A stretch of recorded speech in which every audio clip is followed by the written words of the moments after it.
प्यार करते हैं, लेकिन भोजपुरी में क्या कहल जाए कि हम तहरा तू हमारा, हम तो राजा तू हमारा,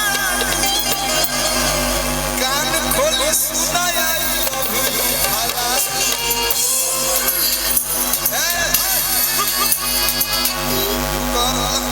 बाबा देख तरह समझ रहे के बाबा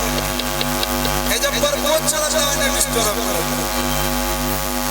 बोलती के पानी जस छला के जावा बड़ी निक लागल वे शिल्पी राघवा कान खोले सुना बोलो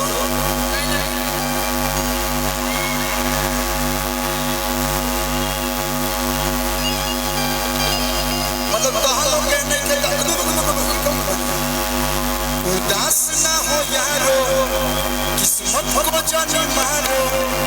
एक जाएगी तो आएगी हजारों, टूटे हुए दिल को भुलाते चलो, नया नया लवर बनाते चलो, डरो नहीं लात जुटाते चलो, मन लइकी या किसिया के मारे दोस्त चप्पल तो डराएगा, नया नया लवर बनाते चलो। लेकिन भैया कि बोलती के पानी जस छलक जवानी, ये कौन जिला भैया? कैमूर रोहतास पड़ी, अच्छा कैमूर है, अरे कौन भगवान कौन कैमूर कहत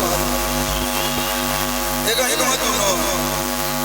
छाछै कैमूर में ये शिल्पी राघवानी, कान खोली सुनो, कान खोली सुनो, आई लव यू बहुत बहुत जिला भभुआ, चलिए बहुत बहुत धन्यवाद धन्यवाद। कहाँ गए हम उस भाई? अच्छा अच्छा बात रही ए बजा दीजिए